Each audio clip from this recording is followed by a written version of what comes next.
Welcome to the Predictable Revenue Podcast, where frontline sales leaders teach you how to build and scale an outbound sales team.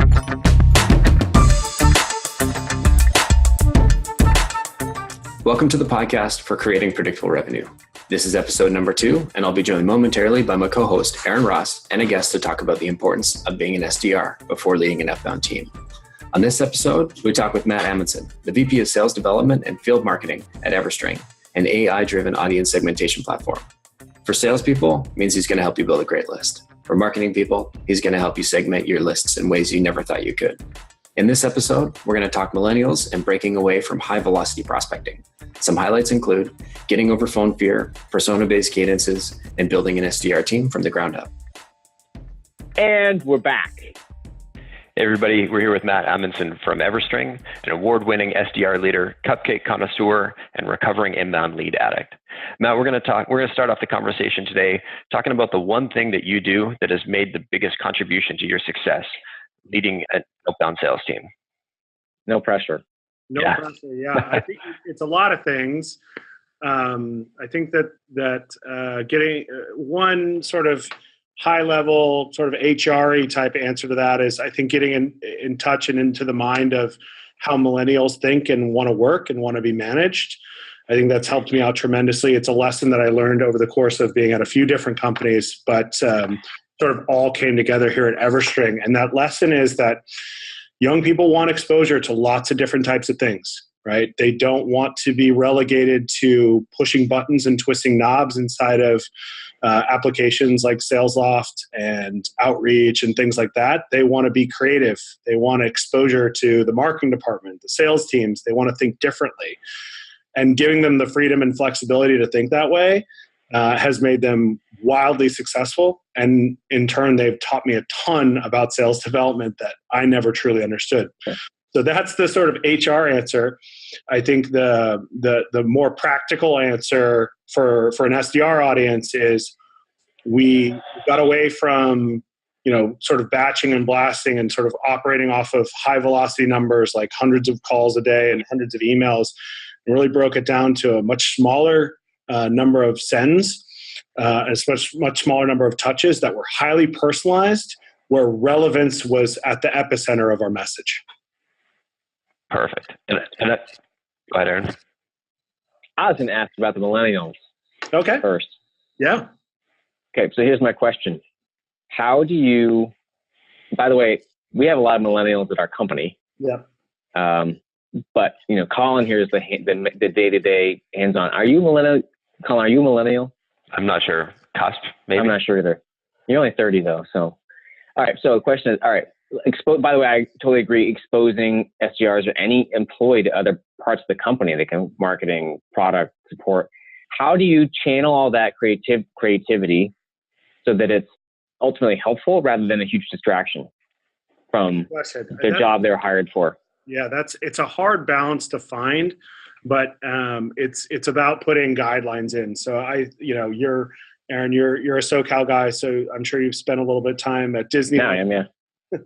Oh yeah, season passes, baby. Yeah. So I lived in Orange County for a while, and we had passes with our children as well. And I kind of think about Autotopia. You have the freedom and flexibility to drive those cars, but there's a rail in the middle that you can't come off. Well, okay, hold on. I find that's hilarious. If you have Autotopia, this is the ride where you're in a car, there's two of you, there's a seatbelt, and you can steer the wheel. Yeah. And you move, no matter how much you steer, you can move a little bit, but it's like false driving. Yeah. It's like the illusion of driving for kids. But I totally get the point, actually. So I like the analogy. You give them the illusion of creativity? The illusion of creativity. That's a great idea. We'll put that into the next planning session.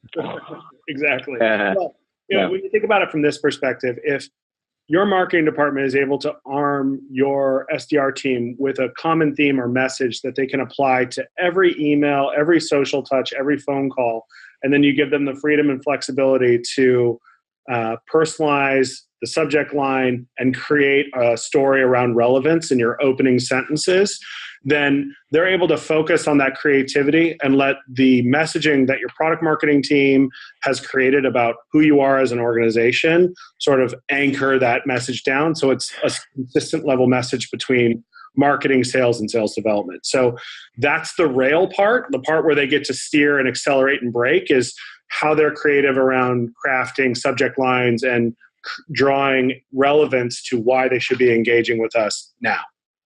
Yep. So actually, a little chance to tell people what Everstring does. Yeah. What's an example, like values? I hate the word value statement because it's just so non-human, but like one of those messages around what is the value of Everstring to a prospect, what catches their interest. Yeah. What would, when these messages that product marketing comes up with, they stick in an email? Yeah. Good question. So, Marketo users for a long time have Marketo Eloqua part art users for a long time have sort of been very programmatic about how they are very data driven around how they build their programs. But very few people have been data driven around how to build audiences, what Everstring refers to as audiences. So people are very selective about the types of emails or webinar or live event campaigns that they're running, but they've not always been very data driven around who they're sending those messages to. So Everstring enables that. And so essentially what that ends up meaning is we help organizations to expand, prioritize, and enrich their database. So helping organizations understand what are the right accounts, who are the right people within them, how to prioritize them from an outreach perspective, and how to enrich those accounts with more data. Yeah. It's a perfect chance to talk about some data, but I have one more question actually. So in terms of the messages, right, in email templates, social, my belief is that having an outbound team of SDRs can help marketing or product management, whoever's, the corporate version of content creation, get smarter, more targeted about what they're actually creating. Yep. But Everstring, to what extent do you think that the SDR team or outbound, how much of the sort of core messages do they help come up with or refine versus the marketing product management team? Is it 50-50, 80-20 one way, 20-80 the other? At least in the stuff that's used within outbound, because that kind of content and messaging could be different than the stuff that pumped out on the website. Yeah, I would say it's hard for me to put a percentage on it. It's more largely driven by the marketing department than it would be by the sales development team. So I don't know if that means 80-20 or 70-30. So, it's probably somewhere between those two ranges. We get a lot of really great, we're able to give a lot of great feedback to our marketing department around what's resonating. It's hard to determine what's resonating most in an email, but I think conversationally, as we're speaking to folks over the phone, we get a much better understanding of what works and what doesn't, because there's either we give a pitch and there's a moment of silence, or we give a pitch and people are like, oh yeah. Yeah. So still a ton of value in utilizing the phone, and certainly, the sort of anecdotal feedback that you get from like trade shows and virtual events. Great. Mention the phone, big believers. How do you see the phone fitting into your, to the day-to-day lives of your prospectors? Is it more, do you generally have call goals? Do some people use it in other ways? How do you have those conversations with the team? And how do you actually get them to use it? Especially with millennials who, if they're newer, they tend to have that phone fear. Yeah, phone fear, I think, is a big issue. It's amazing because, in the seat that I sit in, I get, dozens, hundreds of emails on a daily basis, but I get very few phone calls, right? And I try to let the SDRs know that, right? I'm like, hey, look, almost nobody calls me. Plenty of people email me. I don't respond to very many of their emails. So I still think the phone is highly valuable. We ask the SDRs here only to make 25 phone calls a day. So highly targeted around and sort of wrapped into the cadences that we use that, mix between phone, email, and social. I think if you wanted to break down like why is the phone important, it's important because when you're running a cadence that includes phone, email, and social, you're stronger than if you just called. right? So if they're coming from an organization where it's just heavy calling and they're saying, hey, I've done that in the past. It was not very successful. When you mix those three together, they each become stronger, right? Because, they start to become these moments where you're reaching out to a prospect. They recognize the email. They recognize the social touch. They've seen that you looked at their LinkedIn profile. They have heard your voicemails. And so the collective of the three ends up being, certainly stronger than the individual pieces. I saw you had a couple posts. I sort of did I know you're a big fan of social selling, so I did some social stalking of you. Oh, cool. You had a couple of posts where you're talking about using Snapchat and Tinder, Grindr, and stuff like that for reaching your prospects. I'm not sure what that far. Oh, really? What kind of prospects are we talking about? Can you maybe elaborate? Snapchat, I can see. I'd love to hear how some of those, the non-traditional, phone, email, LinkedIn touches, how have those worked out for you? Well, I think, saying that people get lots of emails and are overloaded with emails is like beyond cliche in 16, and certainly we're all thinking about 17. You're not so shocking or surprising anybody by saying, hey, lots of people get lots of emails. And I think a lot of people focus on crafting the perfect email, when I think that's a bit of a fallacy, right? Like you can only get to so personalized or so relevant to a business at the end, or to an individual. At the end of the day, if they're not going to open an email, they're not going to open it, right? It's more about finding the channel where people like to communicate and going to that. And for us, that's largely on LinkedIn. Mm-hmm. Although for certain marketers or certain salespeople that we target, Twitter might be a more relevant communication channel. And so we try to have an understanding of where the prospect communicates most and then go have the conversation there. And it's less about like, hey, let's just go to these, newfangled communication channels. No, let's go to the channels where these people like to have a conversation and start it there. Gotcha.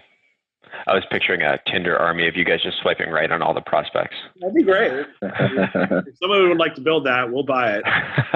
The next generation, eh? Yep. Perfect. Yeah. Hey, moving on to sort of the next section. Can you tell me about something you screwed up, when you're building your first outbound team? Yeah. I loaded a database full of leads and contacts and told them to make 100 phone calls a day. How'd that work out? It did not work out. It's interesting. As we transition to being, I think what the industry feels most comfortable calling account-based sales development, as we transition to being more account-focused or account-based, we saw our response rates just jump through the roof, right? We were able to send fewer emails, make fewer phone calls, fewer social touches, and as a result, engage a lot more people. The other thing too is, and sorry, what's the audience here? Can I curse or no? Yeah, you can curse. But knock yourself out, yeah. Great. I will then. The other thing too is when you're running a practice like that, you get told to fuck off a lot, right? And when you're thoughtful and personalized and relevant to a prospect, even when they don't want your stuff, they will respond by saying, that was the best email I've ever read, or I can't believe what a great SDR you are. I don't want your stuff, but I'd love to hire you.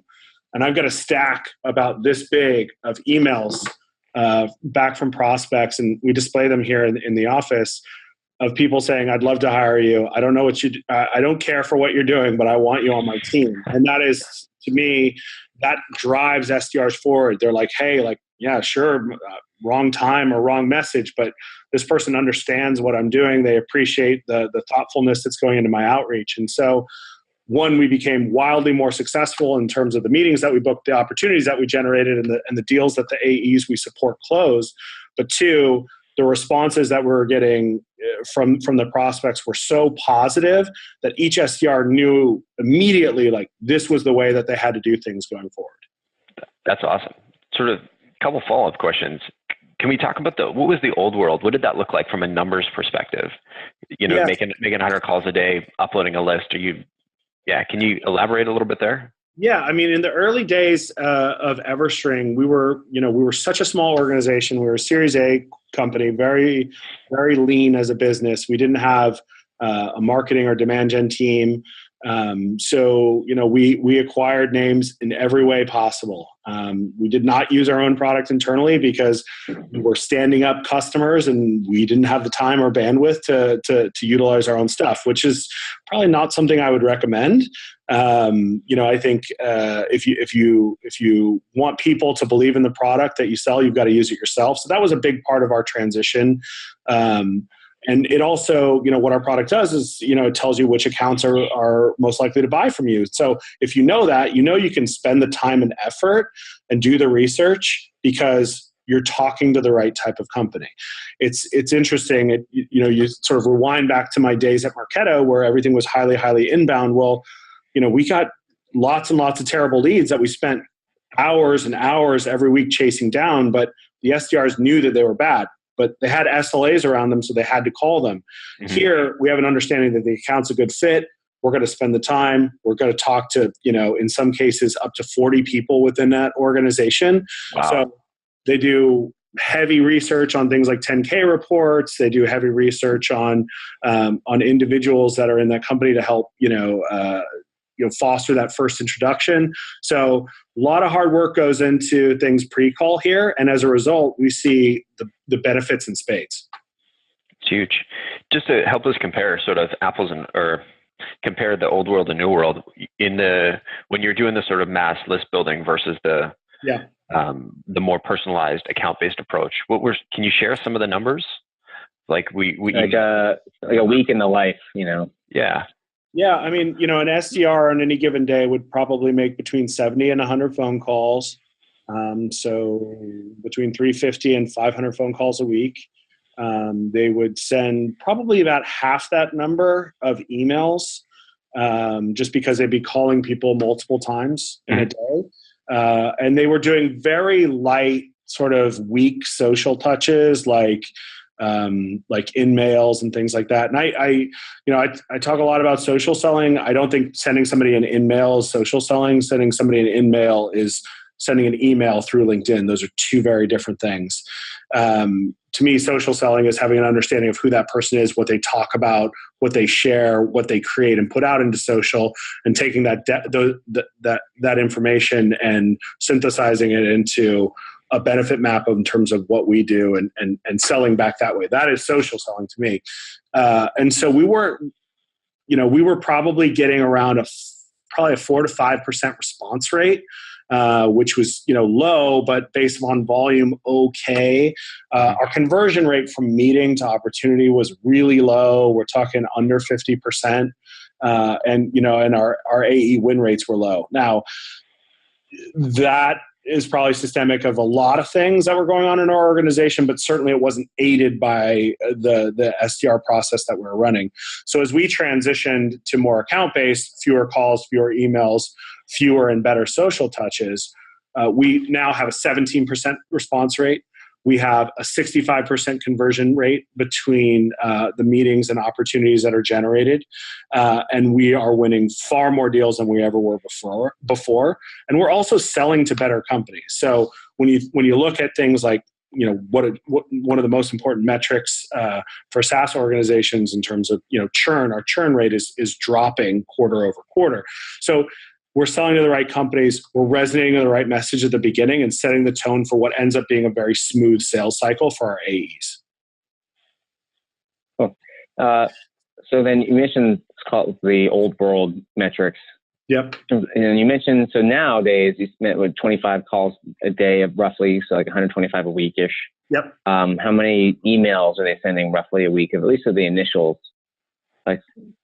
About the same. So it's about the same. Look at a daily basis. It's about 25 phone calls, about 25 emails, and it's hard to measure social touches because we can't.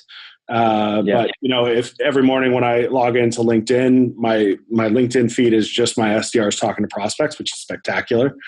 So I can see all the things that they're saying every day, which is great. And it's a very easy way to, sort of teach. And, I can just do a screenshot and be like, why'd you say this? I would have said this, which is awesome and a ton of fun. And honestly, social has just become such a huge part of our game. And I think my general philosophy on that is SDR, the only way SDRs can truly have value is by communicating to prospects in a way that marketing automation can't. So marketing automation can't place phone calls, and marketing automation can't social sell. Marketing automation can, certainly do like these social touch type things that I think people believe are social selling, like send in-mails, and, you can do sponsored in-mails now, which makes me very nervous for the future of social selling. But it can't communicate the way a human being can. And when you're doing things like communicating with a prospect in the comments section of an article that they posted, or writing a little note on something that they shared, that just proves you're a human being. And I think most people in sales and marketing roles who are being sold to, they're just so frustrated by things that are just so blatantly canned, that anytime that you're getting a touch from a human being, they're so refreshed by that they're willing to sort of give you a chance or take a look at what you're actually sending. I know I get so much, what a term that a friend of mine by the name of Ray Carroll has coined as robo-spam, that it's noise. I totally ignore it. But the moment somebody, sends me a message either in social or through email that's highly personalized, highly relevant to me, I'm responding to those people immediately. What's the impact of that been on your team? The impact of what? I'm sorry? Of the sort of social approach, old world versus new world. It sounds like it's a lot more positive. Well, again, you're talking about millennials here that grew up on social, right? They're used to communicating through these channels, not necessarily LinkedIn, but other social channels. So they feel very comfortable having these types of conversations, right? They've grown up communicating with people via Facebook and other channels like it. So they just sort of view LinkedIn as a grown-up version of Facebook. It's it's where I do my business, and Facebook is where I do my personal stuff. Mm-hmm. Remind me, how big is the team right now? We got about 15 people on the team. 15? And are you, a couple of questions, are they segmented in any way, small, medium, large, or by industries? And what's the sort of quota goal around either qualified number of meetings, opportunities, SALs? Yeah. So I think everybody's got their acronyms for just about everything. Never enough of the TLAs. Exactly. So I'll try to be very explicit. So we have. You can, if you don't get that as a listener, you can Google TLA. We have a corporate sales team that operates a lot like SDRs that close, and they prospect and sell into organizations with 50 or fewer employees. We've got what we call midsize, which is 51 to I think 2,000 employees now, and then we've got an enterprise team that's 2,001 and above. So that's how they're stratified that way, as opposed to by industry. And they are the new term allbound or omnibound. They're not inbound or outbound. They're both, although they are largely outbound. But whatever inbound leads come in their territory, they take care of. Gotcha. How does the playbook or the individual actions that they sort of do for each, do they vary between teams, or is it all sort of the same playbook? Yeah, good question. It's nuanced, but not highly. It's similar more by persona. So we're SalesLoft users. We use that for our outbound prospecting. And within SalesLoft, we have cadences built around personas.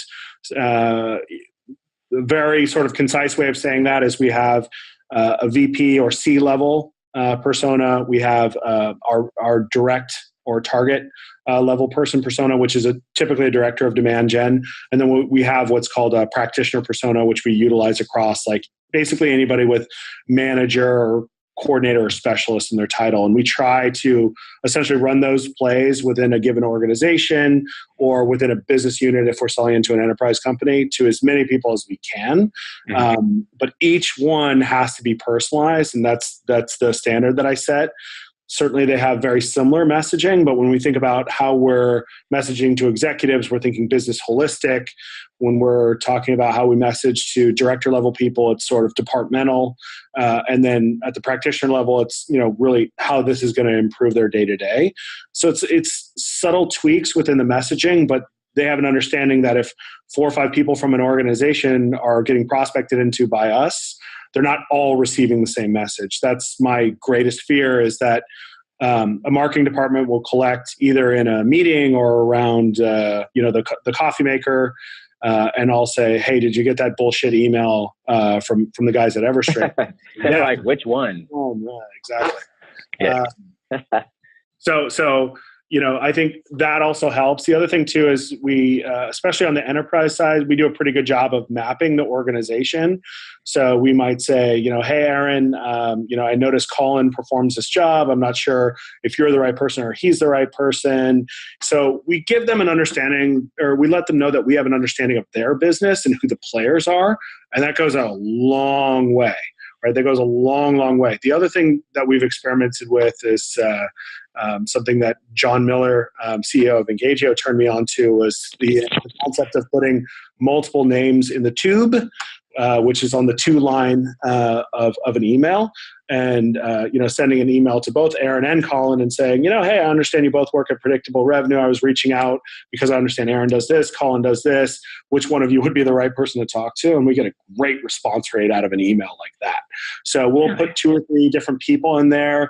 You have to have a very good understanding of about what each person does within the organization. But if you can nail that, people are like blown away by that email.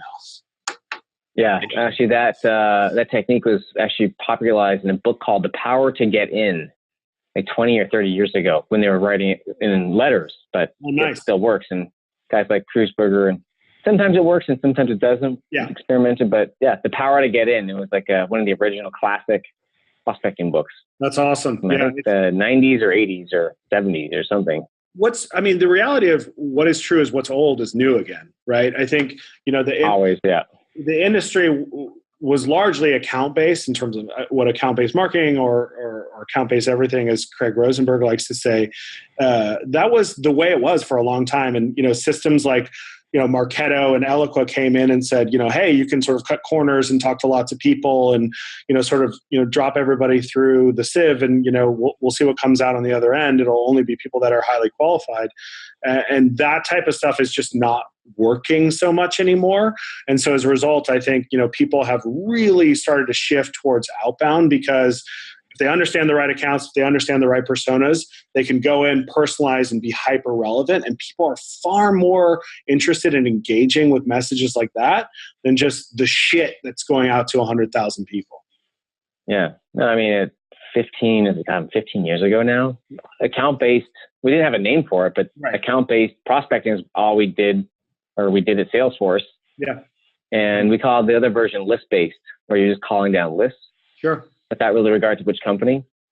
So in fact, even, I don't know, it's like this training exercise that I used at Salesforce is now actually still, we call it the deep dive 25 exercise. It's actually the main exercise we still teach, at least in our coaching and in Predictable University and so on. Like, I don't know, it's just like these fundamentals don't always change. The tools and what's hot can come and go, but yeah. Like who you got to get, in other words, it was always, you have to get into the company, and whether you use emails or calls or, sending pizza boxes or whatever, like, I don't care, but you have to get into the company to find out what's going on. Yeah.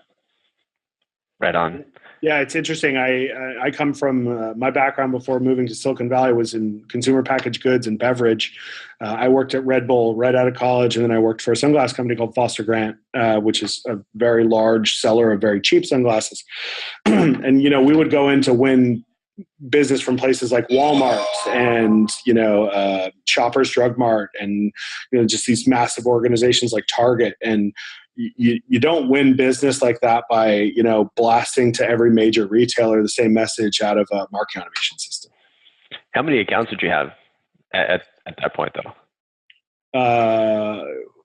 Sorry, which? Like when you were doing on the CPG team, would you have like all of Walmart? Would you have just a Walmart section? Oh yeah, we'd have all of Walmart, right? And like, the company, when I was at Foster Grant, the company had, probably 500 large big box retailer accounts and then was, in 25,000 stores across the United States. So, it was all about going big, and then in order to win those deals. And, I remember being at Red Bull when we were going and, closing, casinos in Las Vegas. I used to carry the point of sale goods for our VP of sales. And we'd, get on a private jet and take these people out to these elaborate dinners. And that's how you got things done. It wasn't, you couldn't just send an email if you wanted to score $100 million. You mean you weren't sitting down for dinner with a script? No. You mean you had to actually see people in person and talk to them? Yeah. Get out from behind your computer? Think and use your brain? No way. It sounds hard. It sounds like work. It was work, but it was a lot of fun. Right on. So I think I missed, if you're willing to share, is there like a meetings goal per month or opportunity goal per month that the team, and I don't know if it varies by segment, but what's the typical goal for someone on the team? Yeah, so we typically do between, so we goal them at a sort of on an average basis at 15 meetings per month. And we have a metric that we call fit qualified account, which is, of those 15 meetings, how many of them were actually quality? Because we're outbound, people are a good, accounts are a good fit for our product, but they don't necessarily want to buy from us. So we want to track that data, and we use that for our account-based marketing. So it's 15 meetings, 9 of what we call fit qualified accounts, and then 6 opportunities where an AE has gone on to engage like a solutions consultant or another internal resource to run a sales cycle where real sales motion has started. Those aren't cohort. So, some of the opportunities that they generate this month may be from meetings the previous month, et cetera. But on a fairly regular scale, they're at 15, 9, and 6. Okay, cool. Actually, another question. So going back a bit towards, as you're managing the team, and sorry, how long have you been there at Everstring? Yeah, just under 2 years. So I started on February 2nd of 15. How big was the SDR team when you started? Oh, I was the first SDR. Ah, well, there you go. So when I started, no SDR team at all. Before I hired the first one, I actually wanted to sit in the chair. So I spent a month as an SDR, and I made as many phone calls as I could. And I sent as many emails. I purchased what ended up becoming our SDR stack, if that's even a real term. So I wanted to, to build a process and have it be repeatable before I made my first hire, so that when they walked in, they knew exactly what to do, what systems we were using, what the pitch was, what the cadence that they were, cadences of emails, social touches, and calls would be, and that I had proved to them that I was capable of doing it.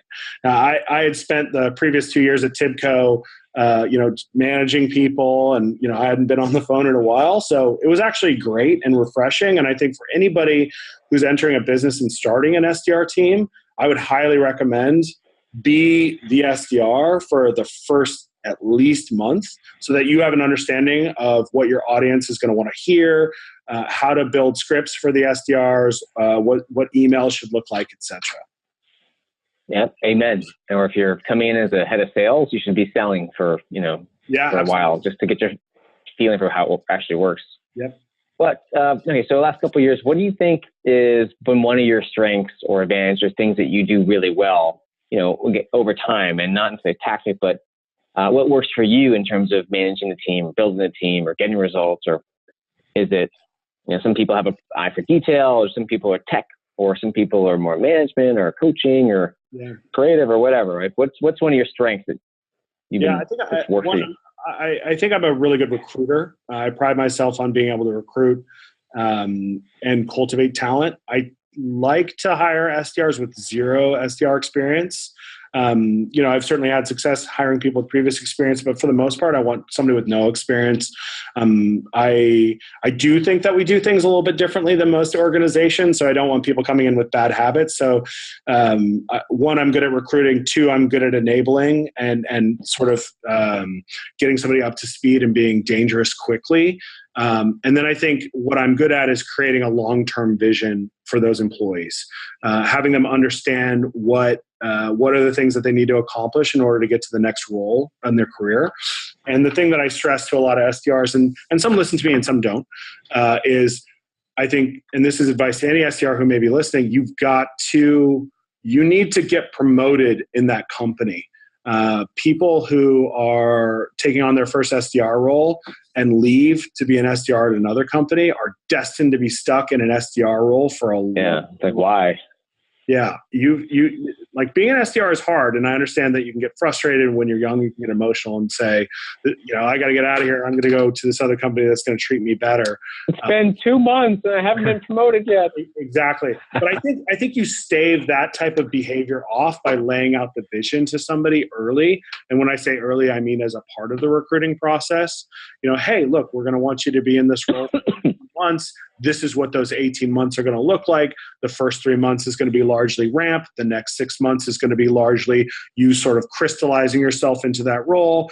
The back half of your time is going to be spent kicking ass and making a lot of money because you're always hitting your quota. And then the final 3 months will be your time to lead into the next career that you're going to have. And I think if you sort of break it up into nice waypoints that way, people have an understanding of what the journey ahead looks like. And there's no misconception that like, hey, 6 months into this, I'm ready for a promotion, because you set the foundation early. Actually, you sort of answered my next question, Yep. but at what point do you see people typically actually start to get more antsy? Mm-hmm. And how do you handle that more like that day-to-day, week-to-week? It's month 7 and they you had the 18-month conversation a long time, but they're like, Yeah. So you hit the nail on the head there at 7 months, because it's always at 7 months. After an SDR has been an SDR for about 6 months, and that next month they're like, can we start talking about my future? And it's very clockwork.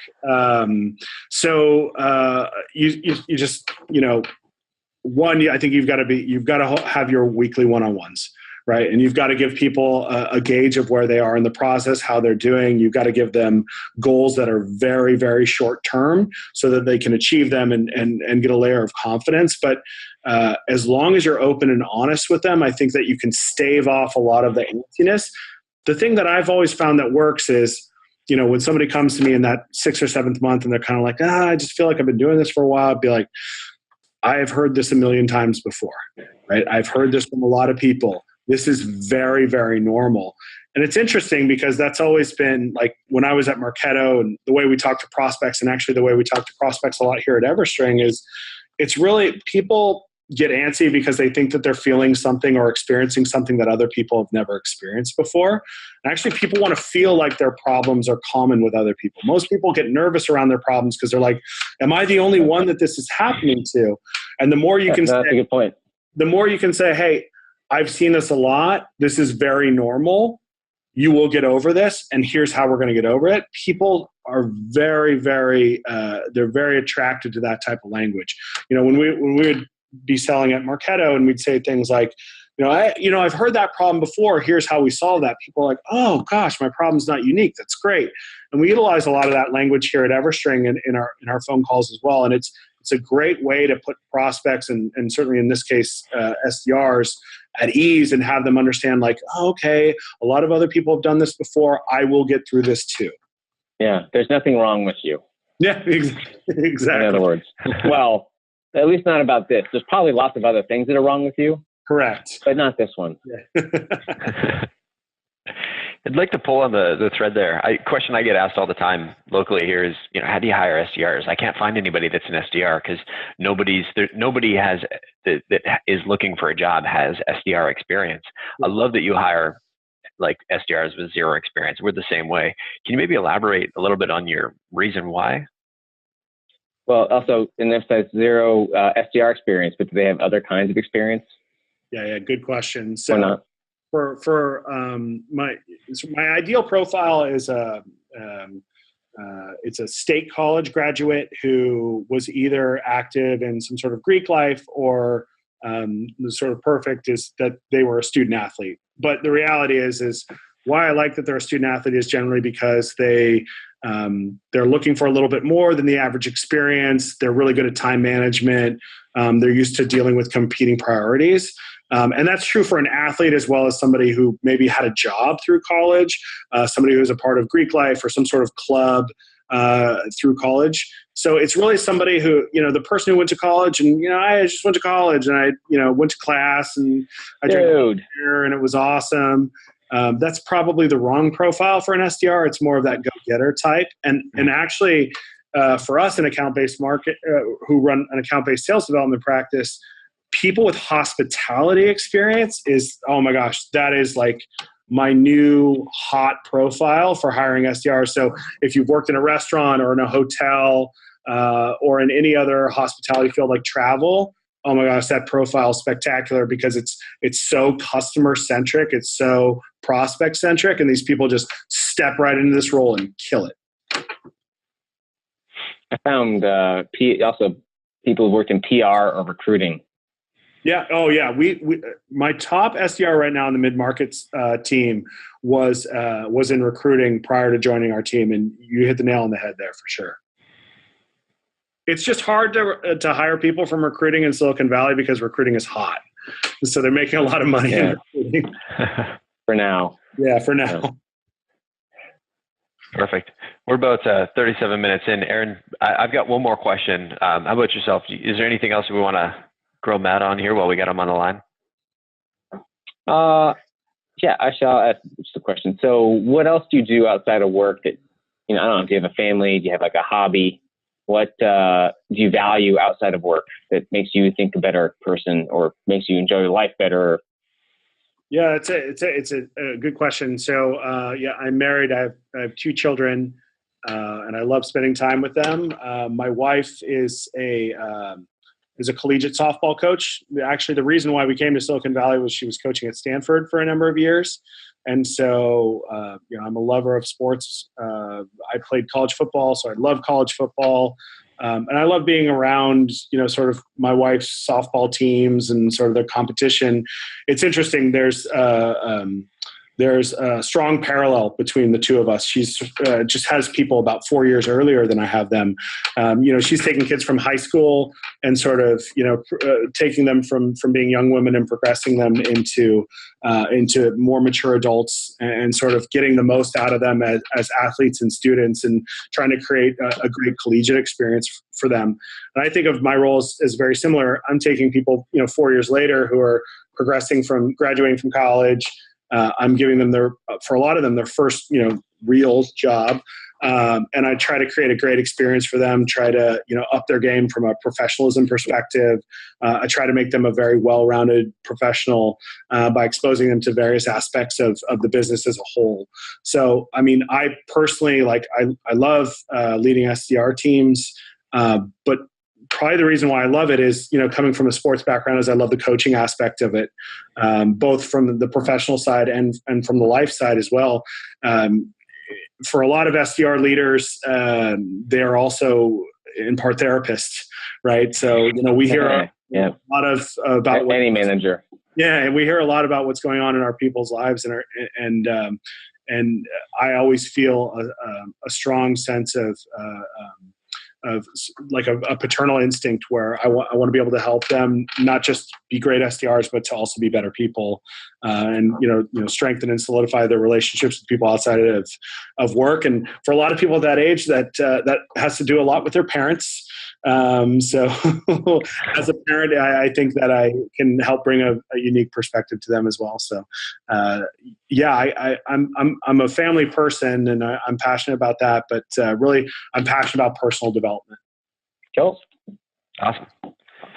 So last question to wrap it up here. It's sort of a 2-part question. I'm going to cheat. So let's start with, what's one piece of advice you'd give somebody building their first outbound team? Yeah. So number 1 would be sit in the seat for a while and get some experience with what your audience or what your prospects are saying or hearing or what they want to experience. Perform the job if you can. If you're sort of stepping into a team that's already existing, you probably don't. You probably gold right away by somebody to sort of improve that process. But even then, spend as much time as you can digging into their process, talk to prospects. I still try to get on the phone as often as I can and just make a phone call and send some emails to some prospects and just get a sense of what people are saying and wanting to hear out there. I try never to get too far away from the SDR process. So, if you can do that early, I think you'll be successful. Understand what your metrics are. Metrics are critically important. So whether you need to measure your team on call volume, or you want to measure them on the meetings that they sent, or you want to have an understanding of, the conversion rates from meetings to opportunities, get a good understanding of what that looks like early. Because if you don't, and I think this happens to a lot of SDR teams, is they just start calling and emailing and setting meetings, and they're kind of like, is it good? Is it bad? I don't know. I'm busy. Yeah, exactly. The AEs are getting some meetings here that seems good. So have an understanding of what success looks like, and what the KPIs leading to success are, and you'll probably be a lot happier. Right on. Fantastic. And final question, what's sort of one maybe more advanced tactic for our more experienced outbound leaders that you could share with us? Yeah, I apologize for throwing a plug here, but buy yourself some. Is it Everstring? Yeah, buy yourself some Everstring, man. I would recommend that to any SDR leader, because I got to tell you, the way we use our product here internally is fantastic. If you're an SDR team that's working with a content team and they've built a case study, you load that company that you threw the case study into inside of Everstring. Everstring will tell you 1,000 other businesses that look just like it. You can use that to go prospect, because case studies are valuable, but they're only valuable if it's relevant to the business. You can use Everstring to say, hey, what were my last 10 opportunities? I want to find more companies just like those. And then you can say, hey, we're working with these people. So Everstring helps you be super, super relevant. And I can't stress that enough. That's how we use the product here internally. I think personalization for outbound prospecting is good. Relevancy is great. So if you can layer those two things together, people will take your calls. If you're going to load up Outreach or SalesLoft or Tout app full of a lot of names and send the same message to everybody, you're not going to have very much success. So be very strategic about the stack that you bring in for yourself, and think about what ends it actually drives for you. I know that I work at this company, but I would never go to work for another company without having Everstring technology, because it has completely revolutionized how we do sales development. That's awesome. Yep. Well, I like to tell people there's no easier way or more common way for prospectors to waste time than calling on the wrong companies. So Everstring, that's one of the things I think people should check it out. I'd like to see it myself. So what's the best way we're out of time. Yeah, what's the best way that... so how do we find it? Yeah, exactly. So you could just hop on www.everstring.com, or I would encourage anybody here who's a sales development leader, feel free to link to me on LinkedIn, follow me on Twitter. Here's the thing. In my early days of sales development, I got to spend some time with Scott Keene, who is a person that you guys may know, ran sales development at Salesforce.com for a while, is overrunning sales development at G Suite at Google now. Incredible guy, didn't know me from Adam, gave me 3 hours of his time, taught me how to do sales development the right way. A lot based upon Mr. Ross's here's teachings. Read his book, it was incredible. That's how I built things at Marketo. So if anybody is looking for any advice on how to build a sales development team, or you're running into a problem that you don't know how to solve, you can reach out to me anytime. My email address is matt@everstring.com. Email me, hit me up on social. I'm here to help. I typically bring in like one sales development leader per week and just spend like 2 hours with them, talking to them about how we do what we do here. So I'm a person who believes in paying it forward, not necessarily, no need to pay it back. It's never the right time to be a nice person. So just be a nice person to help people out as much as you can. Yeah. Actually, so do you have a favorite social channel to respond? If someone reached out, was it Twitter, LinkedIn, Snapchat? Yeah. Grindr, I don't know. It's certainly LinkedIn, although LinkedIn. You can Twitter as well. Very few people hit me up on Twitter, so I get a lot of followers, but very few direct messages. So great. I'll have to do that right now then. Yeah. We'll go on there and bomb you on Twitter. Sounds good. Awesome. Great note to end on. Matt, I can't thank you enough. This has been a fantastic episode. Thanks again for coming on and your time today. Yeah, I would say it's a rare occurrence when you get to spend so much time with somebody that I admire. So, Aaron, thank you so much, and Collin, you're wonderful. You're now somebody I also admire. And same goes to you, Matt. I feel like I've taken so many notes myself in this meeting today. It's been awesome. Great. Thank you guys so much. For learning. Thank you, Matt. Always more. Matt, thanks. Really a pleasure. Thank you very much. Thank you. Thanks.